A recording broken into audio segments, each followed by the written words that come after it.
o dilatación en pacientes y llevar a una broncoconstricción en pacientes que tienen eh, pólipos nasales o antecedentes de rinitis alérgicas, no se debe administrar en el embarazo, ¿ya?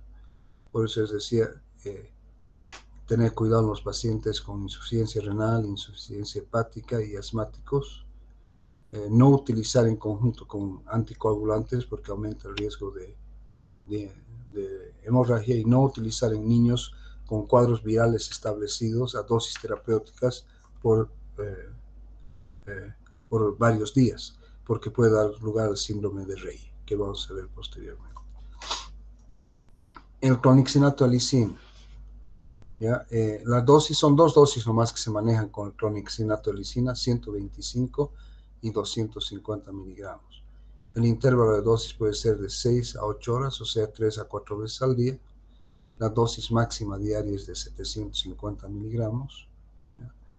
Eh, Se puede utilizar en procesos inflamatorios crónicos, ¿no? En artrosis, en artritis reumatoide y distintas afecciones de las articulaciones, en la dismenorrea, porque hemos dicho en todos los AINES se pueden utilizar en la dismenorrea, ¿no es cierto? Porque la dismenorrea está relacionada con las prostaglandinas, y al inhibir la ciclooxigenasa no se producen estas prostaglandinas, y por lo tanto es importante para tratar el dolor dismenorreico, ¿no? Eh, Tiene menor irritación o produce menor irritación gastrointestinal que la aspirina. En realidad es bastante seguro, ¿no es cierto? Los efectos adversos potenciales son similares como para todos los AINES, ¿no? Pero son menos frecuentes con el clonixinato de lisina, y generalmente estos desaparecen en el transcurso del tratamiento.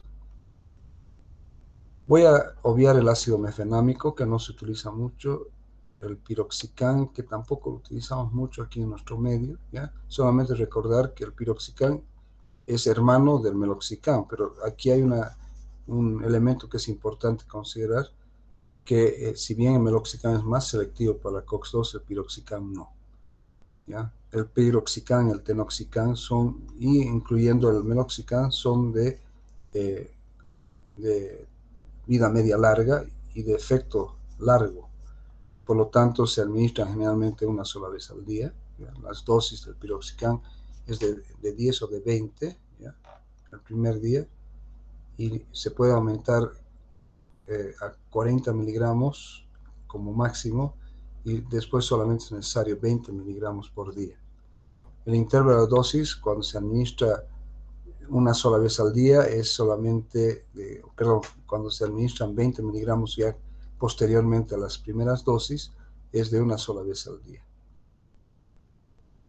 Dosis máxima diaria, como les decía, es 40 miligramos, ¿no? Vida media larga. Es muy buen antiinflamatorio, pero es muy gastrolesivo. Dentro de los efectos adversos, recuerden que es muy gastrolesivo. Dice menor irritación gastrointestinal, pero ayer hemos visto en los cuadros que es uno de los que potencialmente es más gastrolesivo. El ibuprofeno, ¿ya? Tal vez el antiinflamatorio estrella, ¿no? ¿En qué sentido? Que es un excelente analgésico, un excelente antipirético y un excelente antiinflamatorio. Excelente. Produce muy poca irritación gastrointestinal, ¿no es cierto? Pocos efectos en relación a los otros AINES, muy bien tolerado en niños y muy utilizado, ¿no es cierto?, en distintas formas. La dosis en el adulto es de 400 miligramos cada 6 o cada 8 horas. Puede llegarse a 600 miligramos cada 6 o cada 8 horas, ¿no? Haciendo una dosis máxima de 2.400 miligramos por día. Y en los niños la dosis es variable, puede ser de 10 a 20 o inclusive a 30 miligramos kilogramo peso día, dividido en 3 o 4 dosis al día, ¿ya? Generalmente se debe calcular 10 miligramos o 15 miligramos, pero se puede utilizar tranquilamente 20 miligramos kilo peso día en los niños. ¿ya? Es muy utilizado, es tal vez unos antiinflamatorios, analgésicos, antipiréticos más utilizados en pediatría, y sus dosis analgésicas, antipiréticas y antiinflamatorias son las mismas, no hay variaciones. No produce síndrome de Reye, el único que produce síndrome de Reye hemos dicho que es la aspirina. Otro antiinflamatorio muy importante, el diclofenaco, ¿ya? El diclofenaco tiene cierta selectividad por la ciclooxigenasa 2, como hemos visto el día de ayer. Sin embargo, dentro de sus efectos adversos importantes, el uso continuo de las dosis terapéuticas puede producir aplasia medular. Entonces, ese efecto adverso hay que tomar en cuenta. Las dosis son muy variables, pueden ir desde 25 miligramos hasta 150 miligramos, ¿ya? La dosis máxima podría llegar a 200 miligramos, pero generalmente se considera como dosis máxima diaria, en la mayor parte de los casos como 150 miligramos. Viene en diversas presentaciones farmacológicas, comprimidos, en ampollas para administración intramuscular y endovenosa, en pomadas, en gotas, en soluciones, en suspensiones.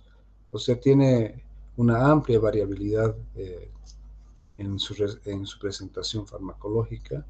También las vías son muy variables, puede utilizarse la vía, como les decía, oral, la vía parenteral, la vía tópica, la vía rectal, ¿no? Es un fármaco con una amplia variabilidad, ¿no? Los intervalos de dosis pueden ser cada 8 horas, o pueden ser cada 12 horas, o pueden ser cada 24 horas, dependiendo de la dosificación. Cuando decimos 8 horas, diríamos 50 miligramos cada 8 horas. Cuando decimos cada 12 horas, diríamos 75 miligramos cada 12 horas. Y cuando hablamos de una vez al día, hay la formulación de acción retardada que es de 100 miligramos, una sola vez al día, ¿ya?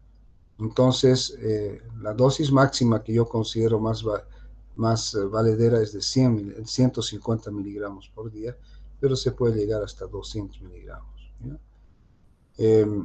Es muy buen analgésico, muy buen antipirético, muy buen antiinflamatorio. Y las dosis analgésicas, antipiréticas e antiinflamatorias son las mismas, ¿ya? El único problema es de que puede provocar aplasia medular.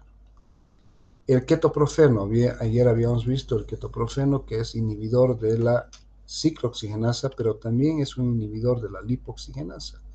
O sea, inhibe ambas vías, tanto la de la que produce ciclooxigenasa como la que produce lipoxigenasa, o sea, las vías de la ciclooxigenasa con prostaglandinas, prostaciclinas y tromboxanos, y la vía de la lipoxigenasa con los leucotrienos, ¿no?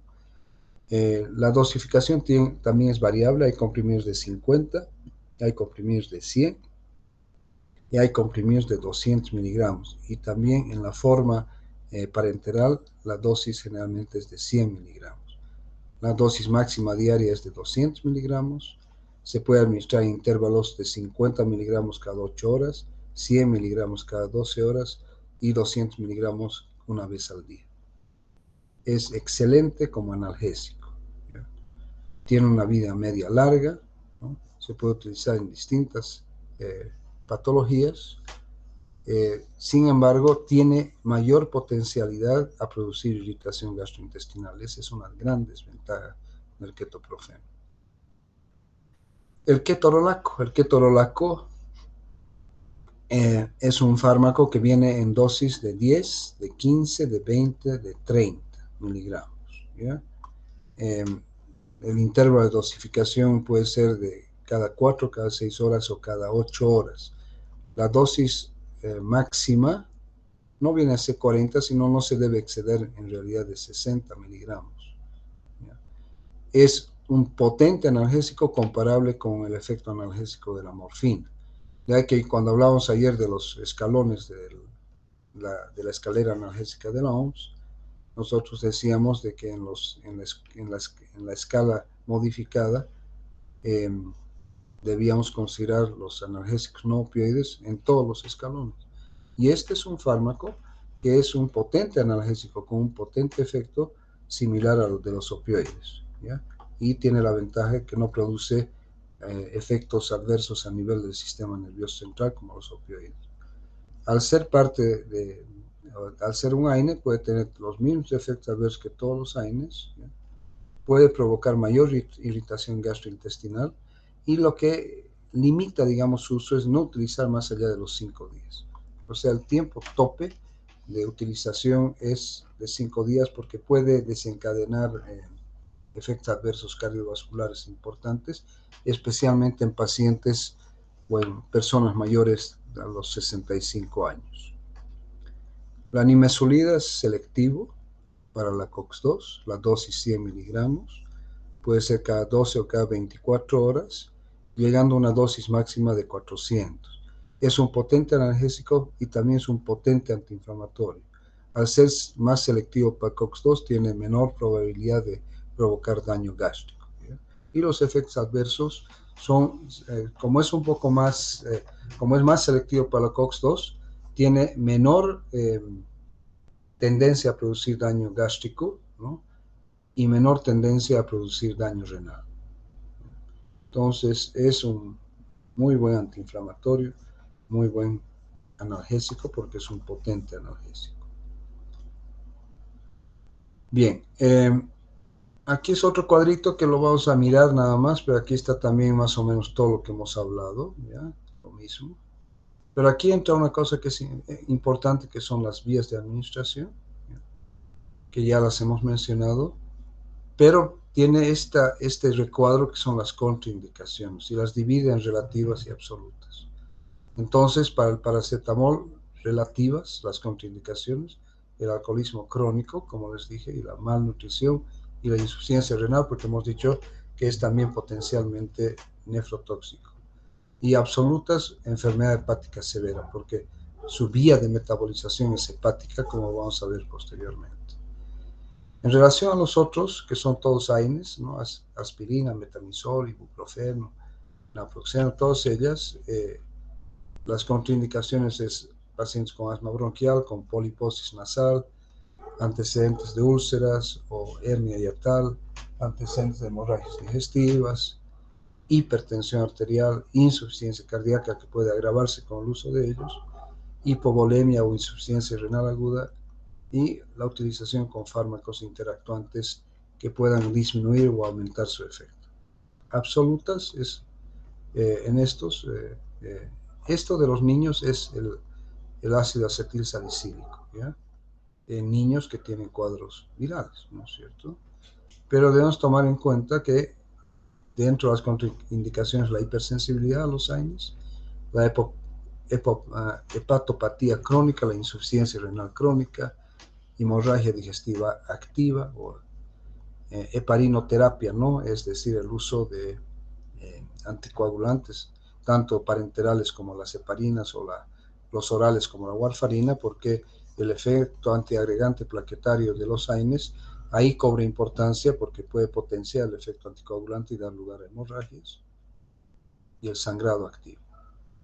Y luego tenemos aquí abajito los selectivos, meloxicam, lornoxicam, no, el meloxicam, el lornoxicam no es selectivo, el celecoxib, el etoricoxib y el paracoxib. Aquí en nuestro medio solamente utilizamos celecoxib y etoricoxib, que eso es lo que ocurre en la mayor parte de los países, ¿ya?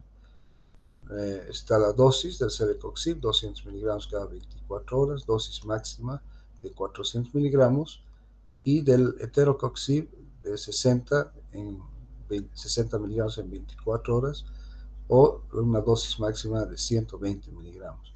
La característica de estos selectivos es que se administran por vía oral, ¿no?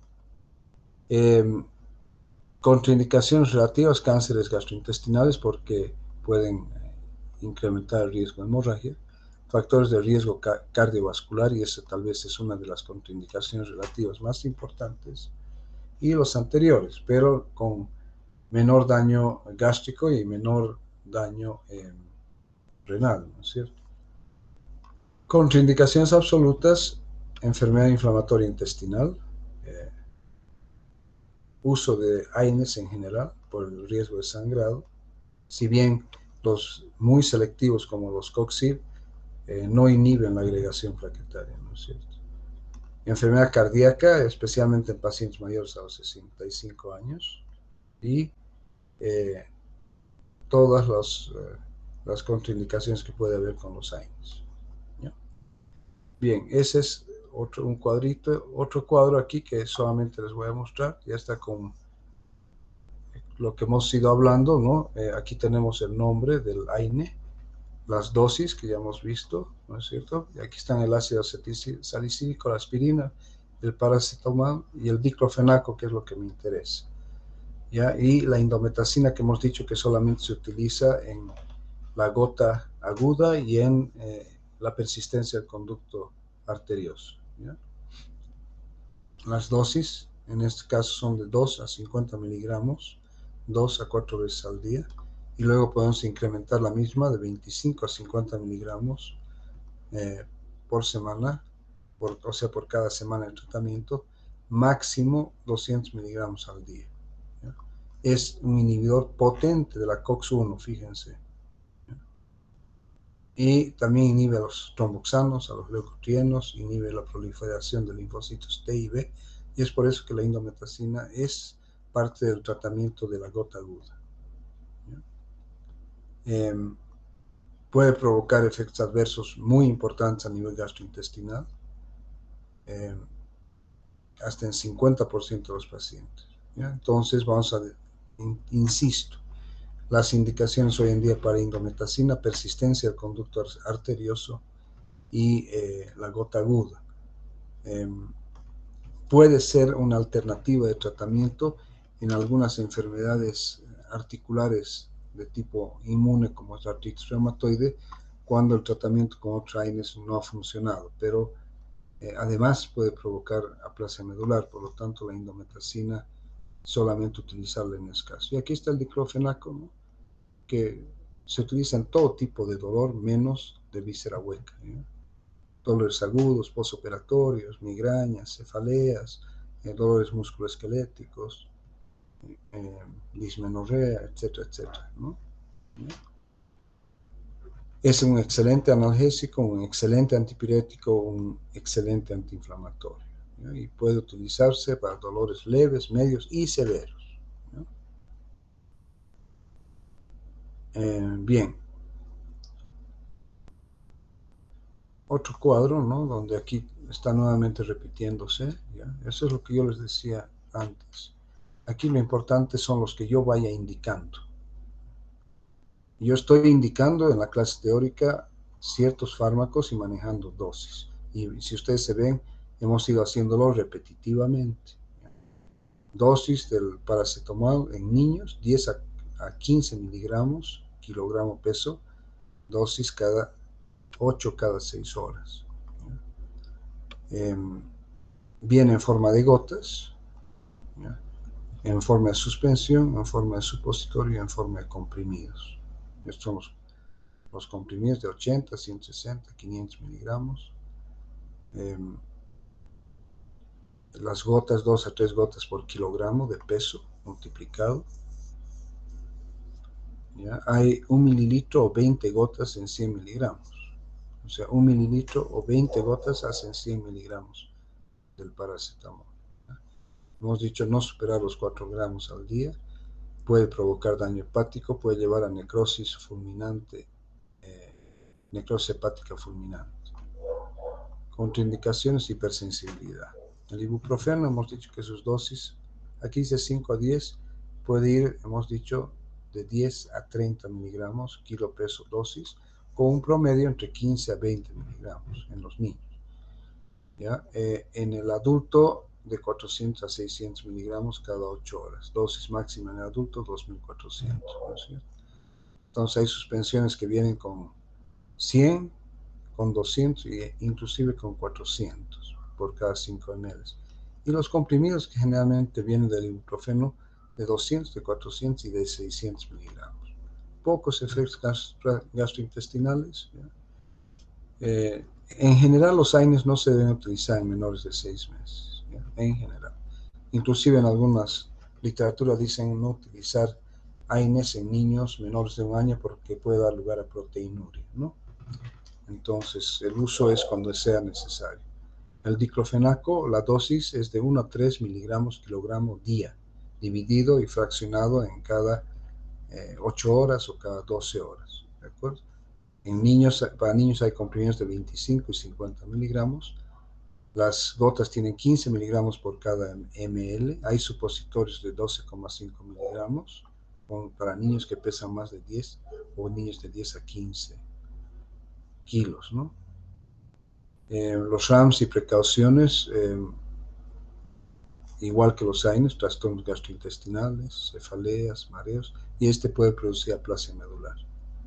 Ya si bien lo hemos visto como que tenga cierta selectividad para la COX-2, pero el ibuprofeno es mejor tolerado en ese sentido. Lo que les decía, no administrar en menores de 1 año. ¿Sí? Aparentemente produce proteinuria. Vamos a saltar al naproxeno y vamos a ir al ketoprofeno. Bueno, hablaremos del naproxeno porque es muy utilizado en procesos inflamatorios crónicos como reumatismo, artritis reumatoide. Se puede utilizar en niños de 5 a 10 miligramos kilogramo dosis cada 8 cada 12 horas. ¿Ya? Se puede utilizar en el adulto en comprimidos que vienen normalmente para adulto de 275 y 550 miligramos. Los supositorios vienen de 50 miligramos y la suspensión cada ml contiene 25 miligramos. ¿Ya? Es un buen antiinflamatorio. Buen antiinflamatorio. ¿Ya? El ketoprofeno hemos dicho que es inhibidor de la COX y de la lipoxigenasa, ¿no? Se administra una dosis de 1 a 2 miligramos kilogramo dosis cada 8 horas. Viene en jarabes y también viene en comprimidos, pero jarabes de 5 miligramos por cada 5 ml. Y puede provocar, hemos dicho que es el que potencialmente puede provocar daño gástrico, ¿no? Contraindicaciones, hipersensibilidad al fármaco y a otros AINES. ¿Ya? Bien, con eso concluiríamos esta parte, ¿no? Tenga en cuenta que están los cuadros, están las dosis. He insistido y me he tomado mi tiempo en aclarar ciertos aspectos de cada uno de los fármacos. Entonces, eso está dicho, está en el material que yo les voy a subir, ¿ya? Y ustedes tienen que estar conscientes de que está esa información ahí. Bien, ahora vamos a pasar a la descripción individual de algunos fármacos, ¿no? El ácido acetilsalicílico, que es el prototipo de los AINES, es el que tiene efecto analgésico, antiinflamatorio, antipirético, antiagregante plaquetario, ¿no es cierto? Entonces se lo utiliza como analgésico, se lo utiliza como antipirética, se utiliza como antiinflamatorio y se utiliza como antiagregante plaquetario. En relación a las dosis, hemos dicho dosis bajas para su efecto antiagregante plaquetario, dosis normales terapéuticas para su efecto analgésico y antipirético, y dosis altas para conseguir su efecto antiinflamatorio. Eso es lo que caracteriza a la aspirina, que tiene dosis para cada efecto que va a producir. Otros usos, el síndrome de la clase turista, que se refiere a los aviones que tienen poco espacio entre una fila de asientos y la otra, y que hace de que los pasajeros, cuando viajamos en clase turística, especialmente en viajes largos como Estados Unidos o Europa, estemos con los miembros inferiores en posturas no adecuadas y puede presentarse rápidamente una trombosis venosa profunda. Entonces se puede utilizar la aspirina para esto, para el síndrome de clase turista.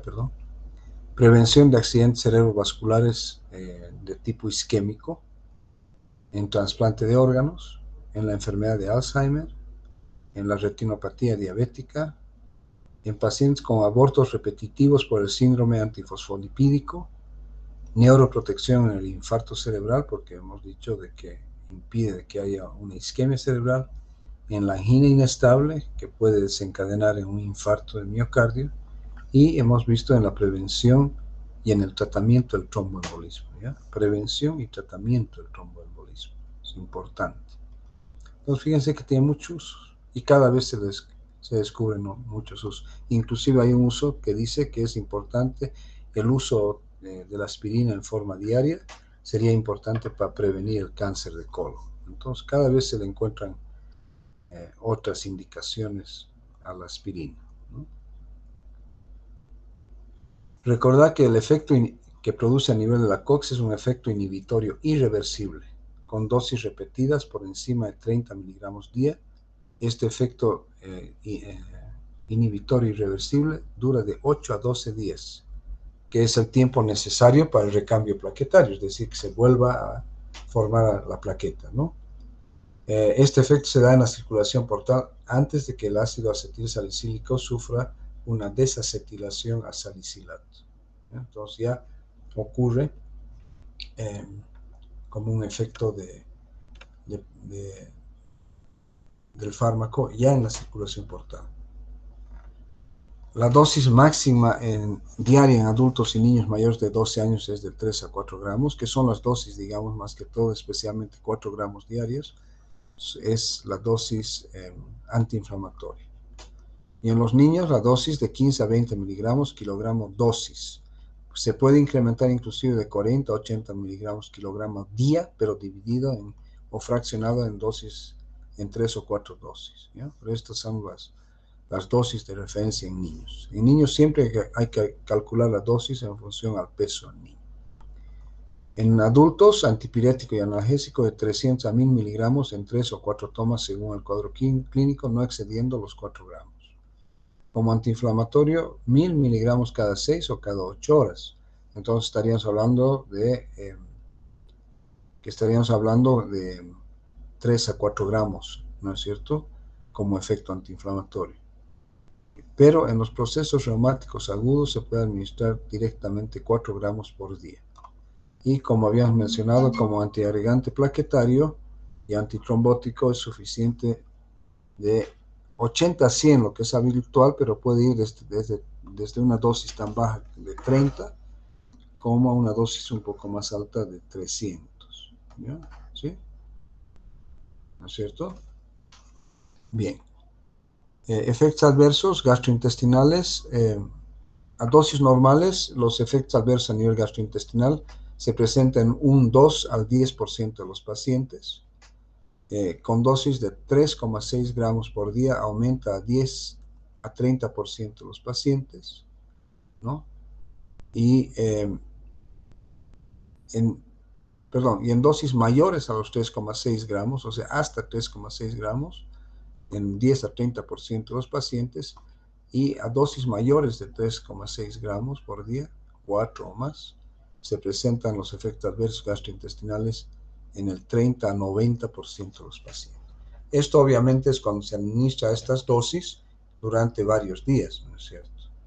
Entonces es muy gastrolesivo en el sentido, en función a la dosis y el tiempo de administración. ¿Eso por qué? Porque tiene cierta selectividad para la COX-1. Entonces, el 30 al 90% de los pacientes que tienen historia de gastritis, duodenitis o úlceras gástricas previas, ¿ya?, con dosis mayores a 3,6 gramos por día van a presentar daño gastrointestinal. Otros efectos adversos: dispepsia, pirosis, náusea, vómito, úlcera gástrica, gastritis erosiva y hemorragia gástrica. A nivel del sistema nervioso central, esto es a dosis elevadas, dosis tóxicas, hipernea intensa e hipertermia a dosis elevadas, confusión, mareo y convulsiones. A eso se denomina el salicilismo, que lo vamos a ver dentro de un rato. Alteraciones hematológicas de aplasia, agranulocitosis, hepatitis analgésica asintomática de tipo reversible, con elevación de las transaminasas y que se revierte cuando se deja de tomar. Elevación del ácido úrico a dosis bajas, que ya les había dicho, y un efecto uricosúrico a dosis altas. Otro fenómeno extremadamente importante dentro de los efectos adversos, la hipersensibilidad, que es alta con la aspirina. El síndrome de Reya en niños hasta los 15 años o a veces hasta los 20 años con cuadros virales establecidos y administración en forma terapéutica a dosis habituales de la aspirina. Hemos dicho que el síndrome de Reya se caracteriza por encefalitis, pancreatitis y hepatitis desencadenadas por el uso de aspirina a dosis terapéuticas con una frecuencia de dosificación de 3 o 4 veces al día por varios días en pacientes que tienen, por decirles, una varicela. Hipoacusia y tinnitus que desaparecen 3 o 4 días después de la suspensión de la aspirina. Puede dar lugar a cierre prematuro del conducto arterioso cuando se administra a embarazadas, por lo tanto no debería utilizarse en embarazadas. Retención de cloruro de sodio y agua y disminución de la función renal en pacientes con nefropatía previa o pacientes con insuficiencia cardíaca o hipovolemia, que eso hay que tomar en cuenta. Y alcalosis respiratoria primaria y acidosis renal compensatoria. Estos son los efectos adversos de la aspirina. La intoxicación se da cuando las dosis son mayores a 30 miligramos por decilitro o dosis mayores a 4 gramos por día a largo plazo. Y se manifiesta como un cuadro que se denomina el salicilismo, que se caracteriza por cefalea, mareo, tinnitus, trastornos de la audición, visión borrosa, confusión mental, lasitud, somnolencia, diaforesis, sed, hiperventilación, náuseas, vómitos, en ocasiones diarrea y fiebre, que aquí me olvidé colocar la fiebre. ¿Ya? El tratamiento para el salicilismo es emesis, lavado gástrico, administración de carbón activado, alcalinización de la orina mediante la administración de bicarbonato de sodio, administración de cantidades de líquidos intravenosos adecuados, hemodiálisis en adultos y niños mayores y diálisis peritoneal en lactantes cuando sea necesario. Generalmente esta intoxicación se da cuando el tratamiento persiste durante muchos días y a dosis elevadas, ¿no? O en forma accidental. Entonces, precauciones y advertencias: antecedentes de úlcera péptica, gastritis o anormalidades de la coagulación, ¿ya? Niños y adolescentes con enfermedad febril viral, el síndrome de Reye, pacientes embarazadas, porque puede prolongar el trabajo de parto y contribuir también al sangrado materno y fetal, y puede dar lugar a un cierre prematuro del conducto arterioso. En pacientes asmáticos que tienen antecedentes de rinitis o pólipos, ¿no es cierto? Pacientes con hipersensibilidad a otros AINES y a la aspirina. Pacientes con alteraciones de la coagulación, porque hemos dicho que este es el único que produce inhibición irreversible de la COX. Y pacientes con enfermedad renal, porque es la vía de eliminación que tiene la aspirina. Este es un cuadrito que también se refiere a los AINES, ¿no? Es interesante, pero aquí toma en cuenta de forma importante al prototipo, que es el ácido acetilsalicílico. Dentro entonces de la clasificación, aquellos que son más selectivos para la COX-1 está el ketorolaco, o sea, estos son potencialmente gastrolesivos. La indometacina, la aspirina, el ketoprofeno, el naproxeno y el piroxicam. Estos tienen cierta selectividad por la COX-1 y por lo tanto una potencialidad de producir más daño gástrico. Los inhibidores no selectivos donde están el ibuprofeno, el paracetamol, el diclofenaco, ¿no?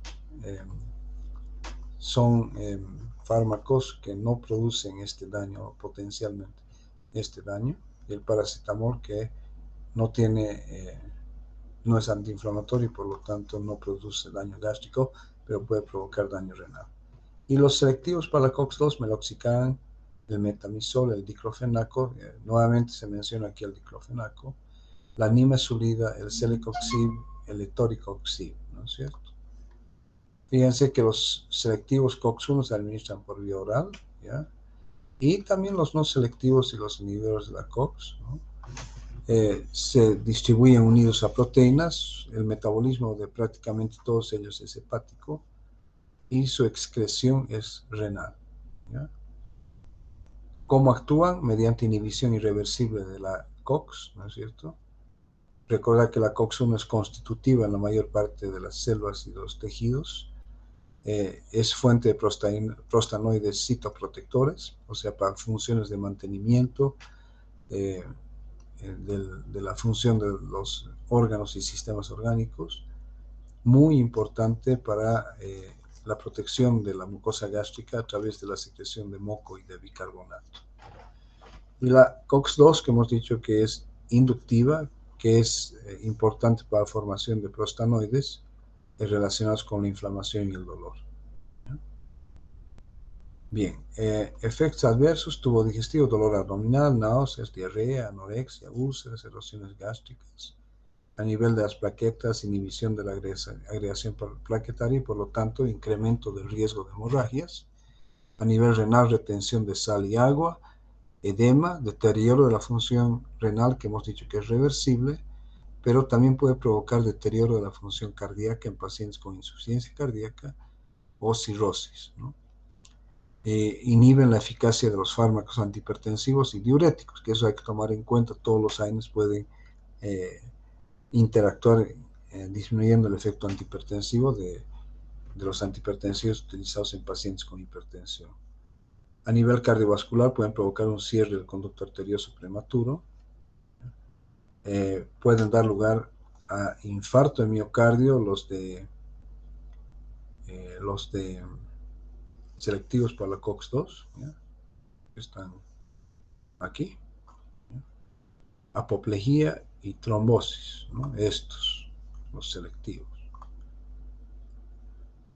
¿Ya? Porque al inhibir a la COX-2 en forma selectiva, ¿no es cierto?, está inhibiendo todos los elementos relacionados con la inflamación en relación a la parte inductiva, pero no actúan sobre la COX-1 y por lo tanto el tromboxano A2, ¿no es cierto?, se sigue produciendo, lo que lleva a agregación plaquetaria, y esto puede dar lugar a la formación de trombos o trombos y émbolos que pueden desencadenar un infarto en miocardio, una apoplejía, es decir, una isquemia cerebral, y trombosis, ¿no? Dentro de efectos adversos a nivel del sistema nervioso central de los AINES, cefalea, vértigo, mareos y confusión. A nivel del útero, prolongan la gestación y a veces se utiliza terapéuticamente e inhiben el trabajo de parto cuando es deseable, digamos, ¿no es cierto? Obviamente que aquí no vamos a hablar de la aspirina. Hipersensibilidad, que se manifiesta como, en forma más importante, como rinitis vasomotora, edema angioneurótico, broncoconstricción en el paciente asmático, urticaria, rubor, hipotensión y en algunos casos estado de choque por hipersensibilidad. El ibuprofeno. El ibuprofeno es parte de un grupo de fármacos donde están el naproxeno, el flurbiprofeno, el fenoprofeno y el ketoprofeno, de la misma familia. Es un analgésico, es antipirético, es antiinflamatorio, ¿no?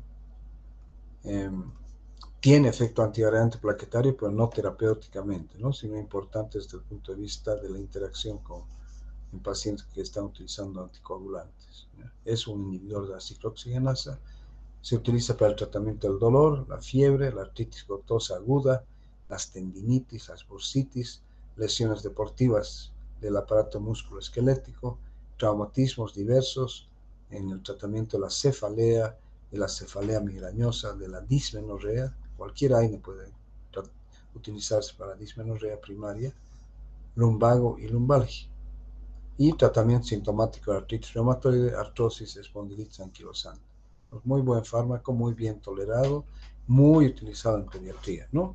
Dosis en adultos de 400 a 600 miligramos dosis al día, cada 6 o cada 8 horas, no excedernos de los 2.400 miligramos por día, ¿ya? En el tratamiento de procesos inflamatorios, la posología es de 400 miligramos cada 6 horas o 600 miligramos cada 8 o 12 horas, ¿ya?, como dosis inicial, y después mantener con 400 a 600 miligramos cada 12 horas como dosis de mantenimiento. Y en los niños hemos dicho de 10 a 30 miligramos kilogramo peso día, fraccionado en 3 o 4 tomas. Y es, como les dije, tal vez uno de los fármacos más utilizados en pediatría. El ketoprofeno, que lo hemos visto aquí también, de la misma familia, ¿no? Hemos dicho que el ketoprofeno tiene una característica importante, que no solamente es inhibidor de la ciclooxigenasa, sino también inhibidor de la lipoxigenasa. Entonces es un excelente antiinflamatorio, un excelente analgésico y también un importante antipirético, ¿no? Entonces se utiliza también para lo mismo que hemos visto: tratamiento del dolor, de la fiebre, el dolor postquirúrgico, la artritis gotosa aguda, tendinitis, bursitis, traumatismos de diversa índole, cefalea migrañosa, dismenorrea primaria, lumbago y lumbalgia, ¿no?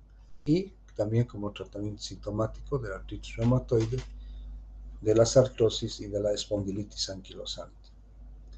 Este tiene una dosificación bien variable, ¿ya? Se presenta en forma de tabletas, cápsulas y cápsulas con gel que contienen de 50 a 800 miligramos. Y también viene en forma de gotas orales y suspensiones orales. Y las tabletas pueden ser con una concentración tan bajita como 12,5 hasta una concentración de 200 miligramos, ¿ya? La dosis habitual en el adulto es de 50 miligramos cada 8 horas, 100 miligramos cada 12 horas y 200 miligramos cada 24 horas.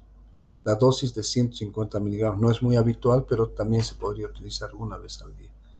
El ketoprofeno sí tiene una forma para uso parenteral en forma inyectable de 100 miligramos por ampolla para administración por vía endovenosa e intramuscular, ¿no?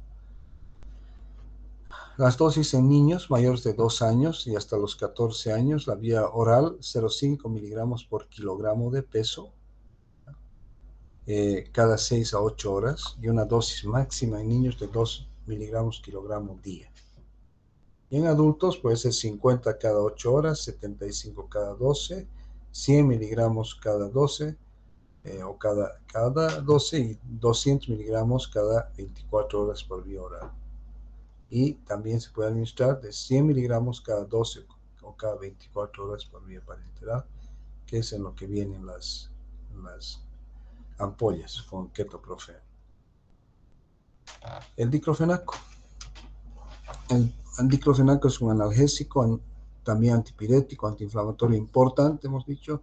Es fundamentalmente inhibidor de la ciclooxigenasa, con cierta tendencia a tener más selectividad por la ciclooxigenasa 2.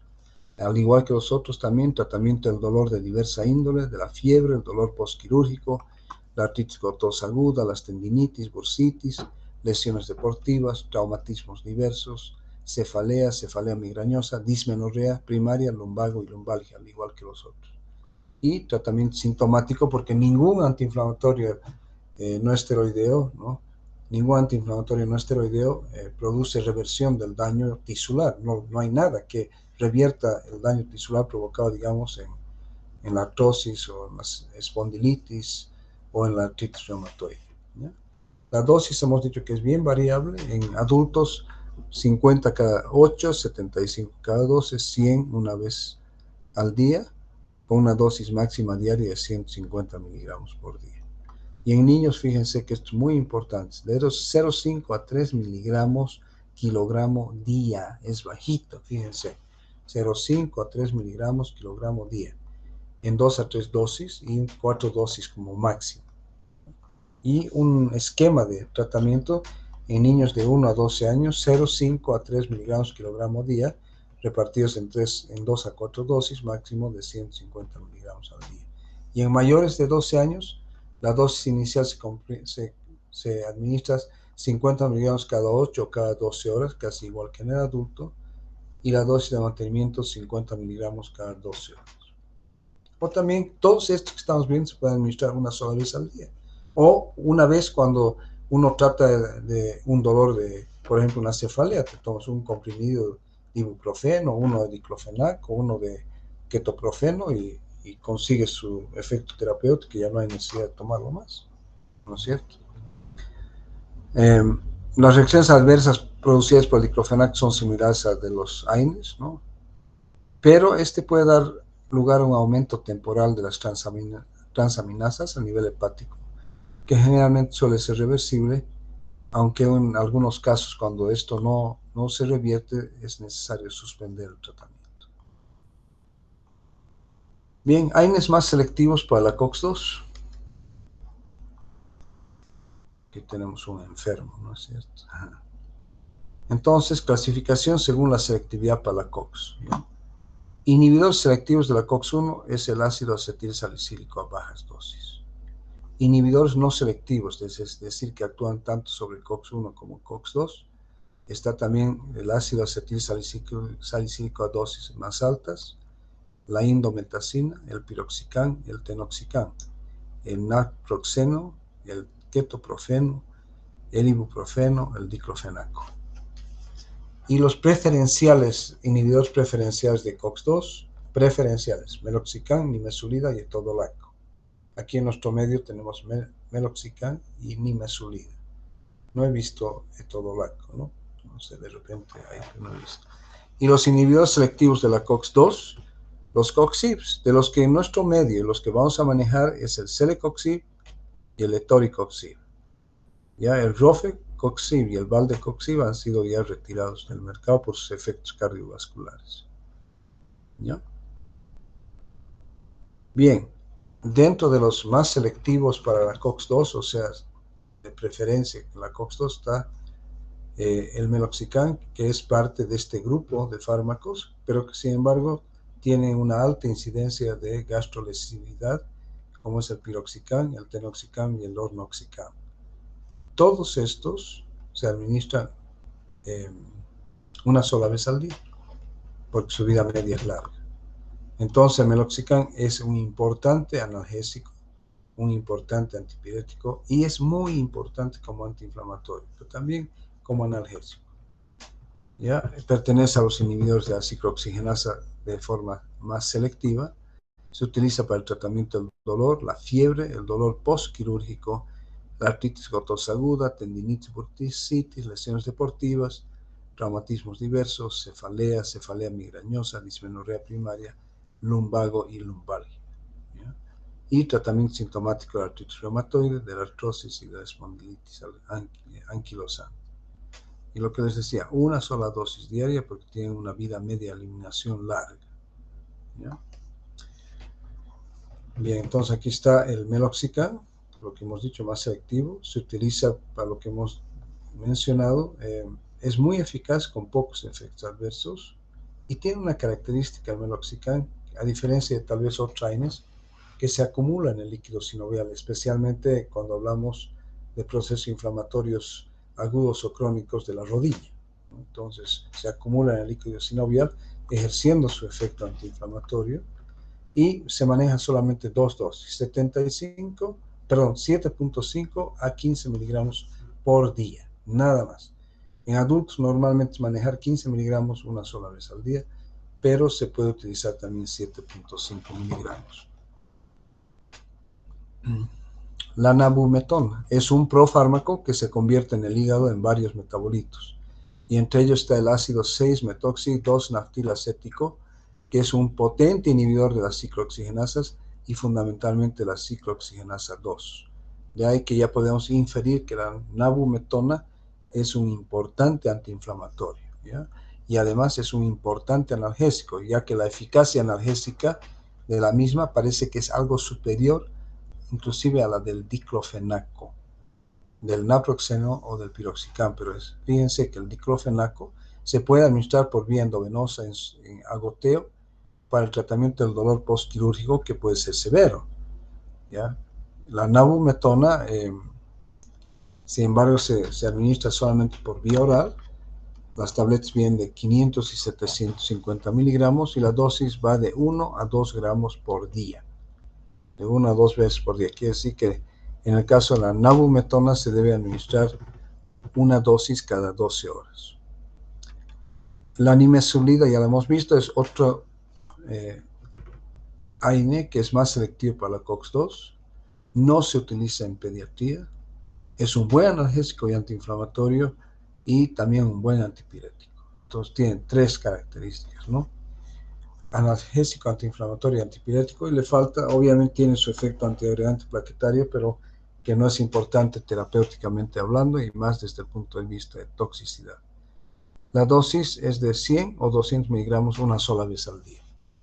Entonces tiene un efecto, una acción, una vida media larga y un efecto terapéutico también largo. Los COX-IBs, donde están el celecoxib y el etoricoxib, hemos dicho que esos estamos manejando, ojo, y eso es lo que tenemos a disposición en nuestro medio. ¿Ya? A concentraciones terapéuticas entonces producen una inhibición selectiva para COX-2, por lo tanto, evitan los efectos secundarios más frecuentes e importantes de los AINES que no son selectivos. Tienen menor efecto o potencialidad de producir daño renal, daño gastrointestinal y problemas hemorrágicos. No son antiagregantes plaquetarios porque no inhiben la síntesis del tromboxano dependiente de la COX-1 y sí la de prostaciclina dependiente de la COX-2 y no tienen efecto uricosúrico. Las dosis del celecoxib son 200 miligramos por día o 100 miligramos 2 veces al día. La mínima dosis efectiva se debe individualizar para cada paciente. Entonces se puede comenzar con solamente 100 miligramos y dependiendo de la respuesta del paciente puedes incrementarlo hasta 200 miligramos por día.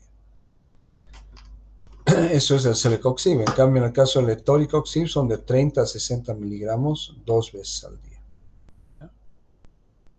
Si nosotros tomamos en cuenta la concentración, el etoricoxib es más potente que el celecoxib, ¿no? Bien, se retiraron del mercado valdecoxib y parecoxib y rofecoxib por los efectos adversos a nivel cardiovascular.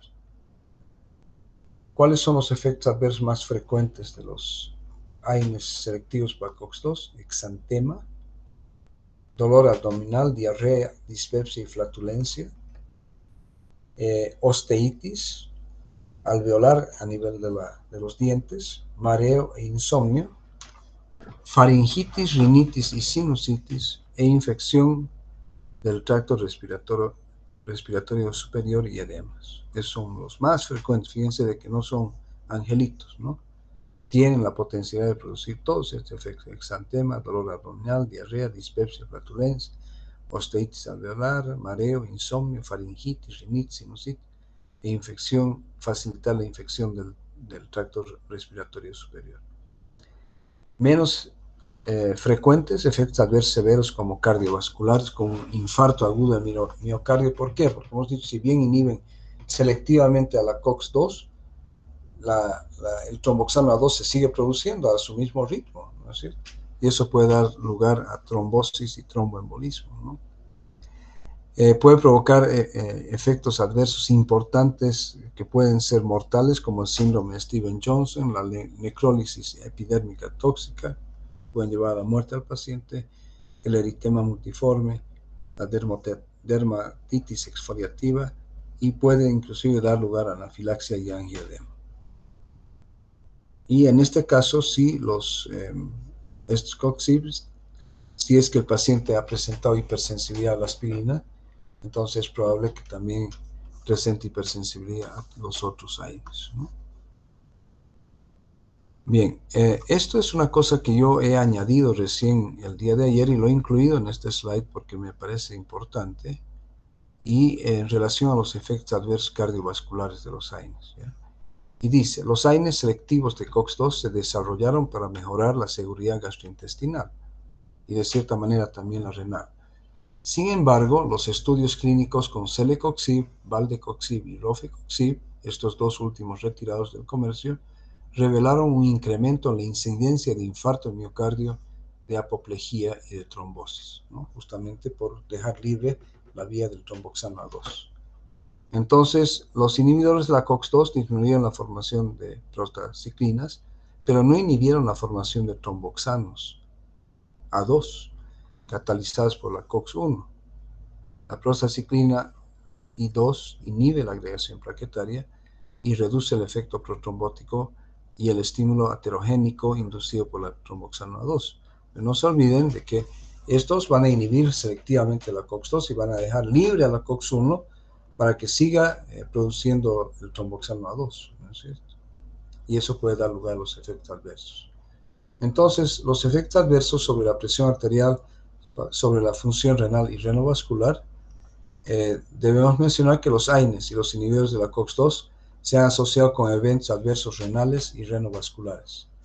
En pacientes con insuficiencia cardíaca congestiva, con cirrosis hepática, con nefropatía crónica, con hipovolemia y otros estados de activación de los sistemas simpático, suprarrenal o del sistema renina, angiotensina, aldosterona, la formación de prostaglandina se torna crucial.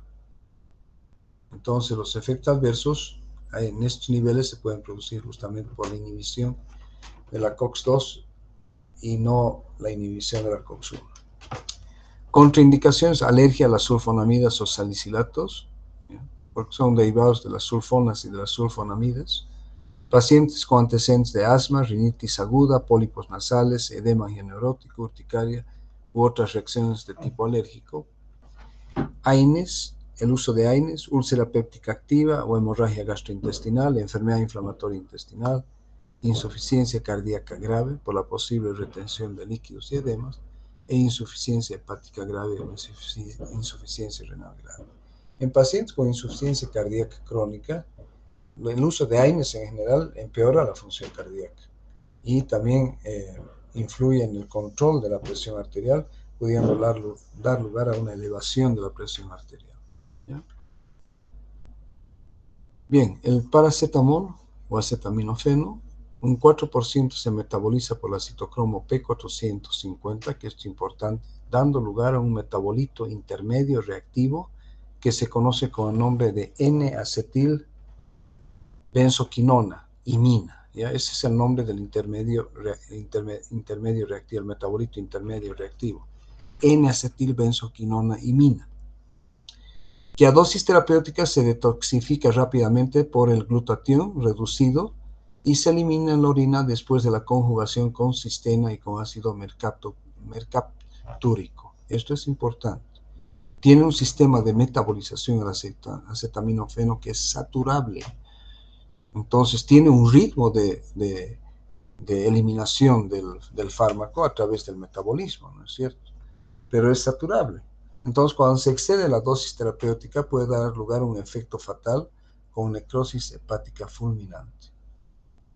¿Y a qué se considera sobredosis del paracetamol? La ingestión de una sola toma de más de 4 gramos en adultos y de 100 miligramos kilogramo peso en niños. Fíjense, una sola toma de 4 gramos puede llevar a necrosis hepática fulminante.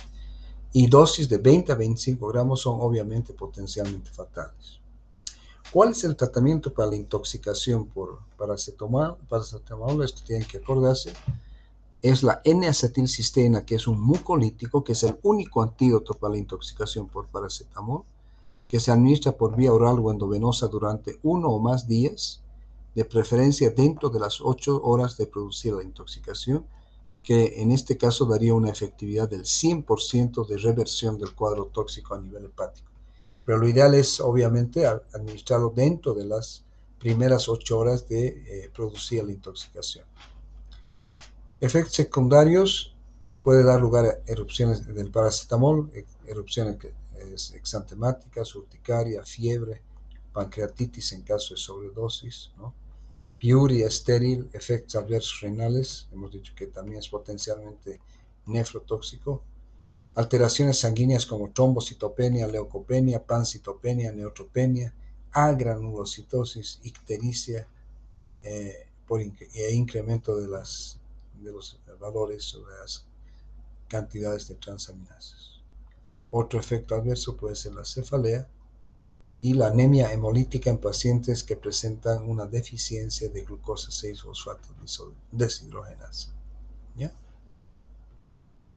Bien, indicaciones del paracetamol: tratamiento sintomático del dolor, de intensidad leve o moderada, tratamiento sintomático del dolor musculoesquelético, artrosis, artritis reumatoide. Obviamente que aquí ningún AINE, y menos el paracetamol que no es AINE, van a revertir el daño de las artrosis de la artritis reumatoide a nivel articular, ¿no? Se puede utilizar en cefaleas, en fiebre, ¿no? En dolores de dientes, odontalgias y dismenorrea, pero no por su efecto antiprostaglandínico, solamente por su efecto analgésico a nivel de la COX-3. ¿Ya? Dolor postquirúrgico ya después de que ha pasado la fase aguda, y es el sustituto natural que hemos dicho de la aspirina. ¿Cuáles son las dosis en adultos? Los comprimidos pueden venir de 325 miligramos.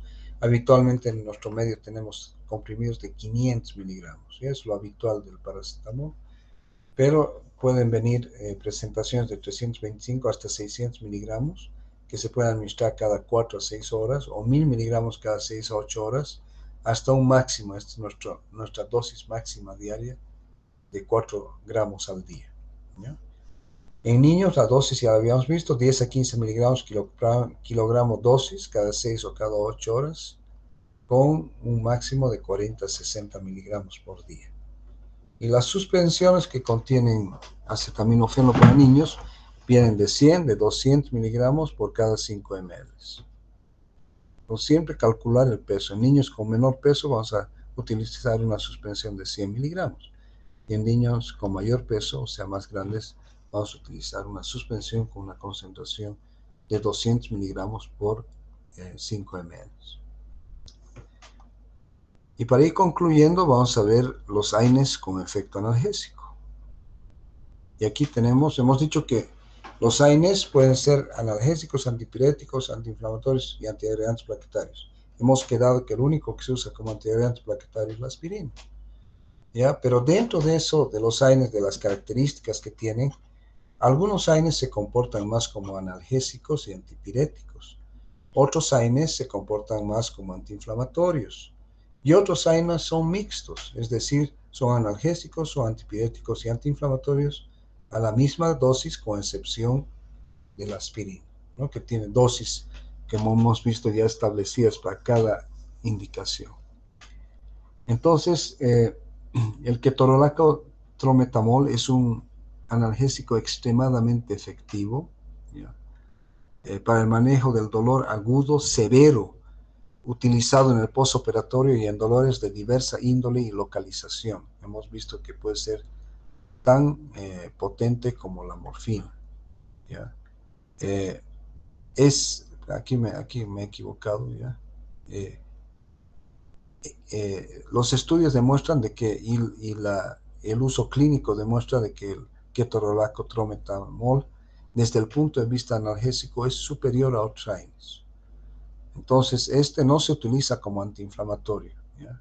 Y tampoco como antipirético, más que todo. Es fundamentalmente un analgésico muy eficaz, el ketorolaco. Las dosis, niños 0,5 a 0,75 miligramos kilogramo dosis cada 6 horas, 0,5 a 0,75 miligramos, ¿no? Cada 6 horas hasta un máximo de 60 miligramos por día. Y luego podemos pasar a 0,2 o 0,4 miligramos kilogramo cada 6 horas, ¿no es cierto? Bajando la dosis. En adultos las dosis van desde 20 a 60 miligramos por toma, ¿ya? Podemos hacer que haya una dosificación de carga que llegue rápidamente a 60 miligramos, nunca sobrepasar de los 150 miligramos en el primer día y 120 miligramos en días sucesivos. Pero digamos, la dosis habitual que uno maneja es comprimidos de 20 o de 30 miligramos, ¿ya? No se debe administrar más de 3 a 5 días seguidos en pacientes mayores a los 60 o 65 años, porque en ellos se produce un incremento del riesgo cardiovascular, justamente por lo que hemos dicho, ¿no? De los AINES en general, ¿no? Que pueden afectar la función cardíaca, la función renal, la función gástrica. Entonces, este ketorolaco no administra más allá de 5 días, ¿ya? Especialmente en pacientes mayores, porque puede desencadenar efectos adversos cardiovasculares importantes. Sin embargo, es un excelente analgésico, viene en presentación de comprimidos de 20, de 30, viene en forma de comprimidos sublinguales de 15 y de 30, y viene en presentaciones de ampollas, ¿no? Para administración cada 8 horas generalmente, o por vía endovenosa cada 8 horas, ¿ya? Entonces, en los adultos de 20 a 60 miligramos por toma la dosis, ¿ya? Y no administrar más allá de 5 días.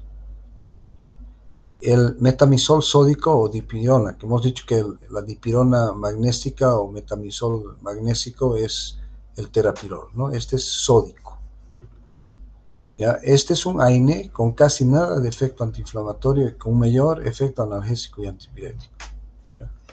Es un potente analgésico, potente analgésico, ejerciendo su acción a nivel periférico y central.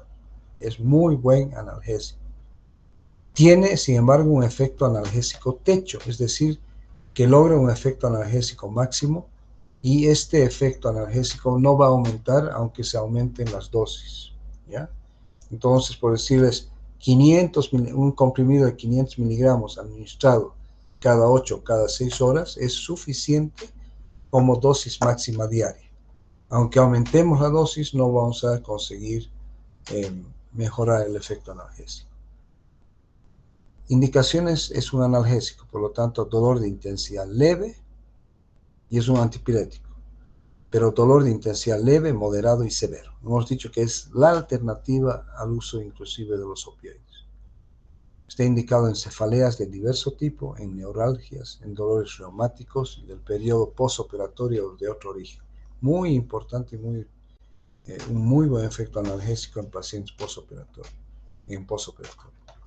Como antipirético es muy importante, especialmente no solo por su efecto antipirético, sino también al no tener un efecto antiinflamatorio, no va a ser tan gastrolesivo, y por lo tanto se utiliza en pacientes en los cuales esté contraindicado el ácido acetilsalicílico, o en pacientes que tienen cuadros virales establecidos, y no se deba usar el ácido acetilsalicílico.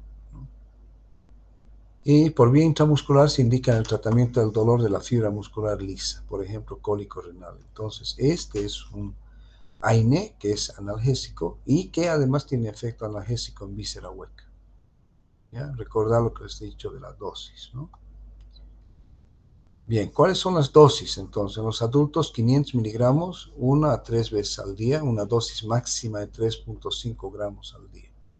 Y por vía endovenosa, por vía parenteral, por vía intramuscular o endovenosa lenta, se debe demorar. O sea, cuando uno administra por vía endovenosa, tiene que tomarse su tiempo, 3-4 minutos, ir administrando de a poquito, porque si no podría dar lugar a efectos adversos cardiovasculares importantes.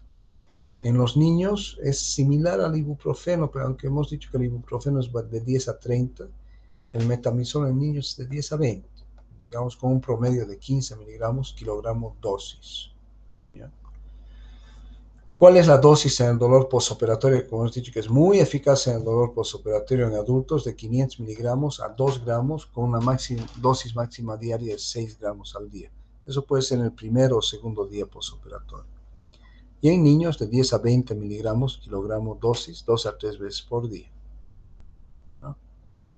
Y recordar que por el riesgo de que pueda producir aplasia medular, utilizar por periodos cortos de tiempo. ¿Cuáles son las reacciones adversas a la metamizol o dipirona? Y ahí viene esto que yo subrayé aquí, puse un signo de interrogación, ¿no es cierto? Raros, o sea, estamos preguntando, raros, leucopenia, agranulocitosis, que puede presentarse con una dosis única, pero la incidencia varía según la región geográfica, es lo que les decía hace un rato. En nuestro medio aparentemente no se produce con tanta frecuencia la agranulocitosis. También puede provocar anemia plástica y trombocitopenia. Fíjense, esos dos efectos importantes. Y la leucopenia, el tercero, ¿no? Puede dar lugar a reacciones alérgicas cutáneas. Puede provocar irritación gástrica a dosis elevadas, de más de 2 gramos, por un periodo prolongado. ¿Ya? Úlcera péptica o su reactivación también, como gastrolesivo. Puede provocar hemorragia gástrica o perforación de la mucosa, y puede dar lugar a efectos dermatológicos como una necrólisis epidérmica tóxica, que es muy grave y que puede llevar al paciente a la muerte. Y una característica interesante es que le da a la orina una coloración rojiza que desaparece una vez uno ha suspendido el tratamiento con el metamizol. Lo que les decía, el terapirol es la dipirona magnésica, ¿de acuerdo? ¿Ya? Es una dipirona, pero no es la misma dipirona que hemos visto hasta ahorita. Esta es la dipirona magnésica. Es también un analgésico, un antipirético, es espasmolítico al igual que la otra dipirona, y ahí nos planteamos la interrogación: efecto antiinflamatorio discutible, ¿ya? También inhibe la ciclooxigenasa, impidiendo la síntesis de prostaglandinas, demostrando un potente efecto analgésico. En nuestro medio, uno de los únicos, de la única dipirona magnésica que se comercializa es prácticamente, hay dos, ¿no? Pero un analgésico que es muy utilizado en todo tipo de pacientes, ¿no? Que es el Dioxadol, nombre comercial de Laboratorios Vago. Ese es el terapirol magnésico, ¿ya? Y tiene esta característica que es espasmolítico. Tiene un efecto central al estimular la vía descendente e inhibitoria a nivel de la médula espinal, y también tiene un efecto periférico. Y lo que es importante en esta dipirona magnésica, el terapirol, es que eleva el umbral de respuesta al dolor al actuar sobre la vía antihiperalgésica del óxido nítrico y de la guanilciclasa, ¿ya? Entonces, aparentemente lo que hace es que la persona sienta menos dolor porque eleva el umbral del dolor, ¿ya? Entonces, muy buen analgésico. Infelizmente, existe de cierta manera en nuestro medio un monopolio por Laboratorios Vago con su dipirona magnésica con nombre comercial de Dioxadol, y que es muy comercializado, pero es caro, ¿ya? A comparación de la dipirona común y corriente, que uno puede comprarla de muchos laboratorios en forma genérica y a costos de un boliviano o menos por comprimido, ¿no? Este es caro, pero es muy eficaz. Bien, indicaciones para el terapirol, o sea, la dipirona magnésica: fiebre y dolor agudo en niños y adultos, cefalea. Yo particularmente me gusta mucho a mí el terapirol, pero también me gusta la dipirona, el metamizol común y corriente, porque eso es lo que habitualmente utilizo cuando tengo cefalea o tengo algún dolor muscular. Lo uso no por su efecto antiinflamatorio, sino por su efecto analgésico. Está indicado en el dolor de tipo espasmódico, dolor en enfermedades reumáticas, odontalgias, dolor postoperatorio, dolor de origen tumoral, han visto, hemos dicho tercer y cuarto escalón, y dolor de origen traumático, ¿no?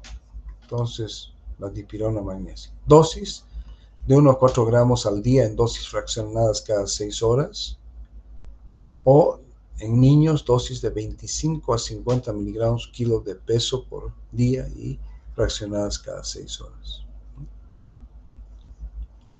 Efectos colaterales: muy pocos efectos colaterales. A dosis terapéuticas y por periodos cortos es muy bien tolerada la dipirona magnésica y no produce así efectos colaterales ni secundarios importantes. Las contraindicaciones: antecedentes de hipersensibilidad al principio activo, ¿no? Bien, tranquilos que ya vamos acabando, ¿ya? El clonixinato de lisina es otro AINE, ¿ya? Que yo lo he colocado en este grupo de AINES con efecto analgésico importante. Entonces, el clonixinato de lisina es un fármaco muy bueno, un muy buen analgésico, que es importante en el tratamiento del dolor en general, en el dolor agudo o crónico de etiología diversa, en el tratamiento de procesos dolorosos de distinta intensidad y localización, en el dolor somático y también en el dolor visceral, porque tiene un efecto espasmolítico. Se distingue por su potencia, eficacia y rapidez de acción, o sea, es muy buen analgésico. Es muy bien tolerado y tiene un margen de seguridad muy adecuado, ¿ya? Y se destaca en el grupo de antiinflamatorios, a excepción de lo que hemos visto, las dipironas y, y el terapirol. Se destaca del grupo de antiinflamatorios acídicos por su elevada potencia analgésica, ¿no? Entonces, muy buen analgésico. Su empleo clínico está destinado al tratamiento del dolor somático y visceral, o sea, tanto dolor de somático como el dolor visceral pueden ser tratados por vía oral, que aquí está la dosis de la vía oral, 125 a 250 miligramos, quiere decir 1 o 2 tabletas cada 6 o cada 8 horas con un máximo de 750 miligramos por día. ¿Ya? Esto lo encontramos con un nombre comercial bien común en nuestro medio que se llama el Dolalgial. Reacciones adversas: náuseas, vómitos, mareo, euforia, somnolencia, cistitis y disuria. Generalmente son de carácter leve y transitorio y puede haber, pero muy rara vez, reacciones de hipersensibilidad, ¿no? Y las reacciones adversas, los RAMS raros, ulceración y sangrado gastrointestinal, porque no tiene tanto efecto como antiinflamatorio, es más analgésico. Puede dar lugar a granulocitosis, a anemia plástica, como la dipirona, a anemia hemolítica, a leucopenia, trombocitopenia, a hepatitis colestática, pancreatitis y daño renal. Pero esto es muy, muy raro. En general es muy bien tolerado, muy seguro, ¿no? Muy buen analgésico. Se puede utilizar en horario de 125 o 250 miligramos por día durante varios días, o también se puede utilizar de acuerdo a necesidad, como cualquiera de los fármacos que hemos visto. Cuando tengamos un dolor, tomamos para quitarnos el dolor. ¿Ya? Bien, con eso hemos concluido la parte de AINES y analgésicos no opioides, ¿no? Muchas gracias por su atención y el día de mañana vamos a concluir con estos temas, con el tema de ácido úrico y artritis gotosa. ¿Ya? Mañana hacemos esto y con eso habríamos terminado el tema que corresponde a dolor, fiebre, inflamación y gota. Bien. ¿Alguna pregunta o ha quedado claro todo lo que les he explicado? No sé. ¿Tienen alguna pregunta?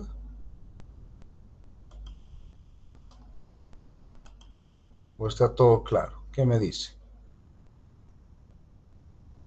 Nadie me dice nada. ¿Se ha podido ver toda la presentación? Sí, doctor. Entonces, van a tener bastante material con esto, ¿no es cierto? ¿Ya? Pero es tal vez el único lugar, si ustedes dicen dosis, sí, es el único lugar donde vamos a hablar de dosis, ¿no? Después ustedes van a ir a ver dosis cuando lleven distintas patologías, en especialidades, pero estas son las dosis que ustedes van a ver en farmacología, ¿no? Y que ustedes tienen que tomar en cuenta de aquí hacia adelante, ¿ya? Es muy importante eso. Bien, entonces con eso concluiríamos y el día de mañana nos vemos nuevamente a las 8 de la noche y concluimos el temario que se me asignó para esta semana, ¿ya? Buenas noches, que tengan un buen descanso y nos vemos mañana. Muchas Gracias. gracias, doctor. Hasta luego. Gracias. Gracias.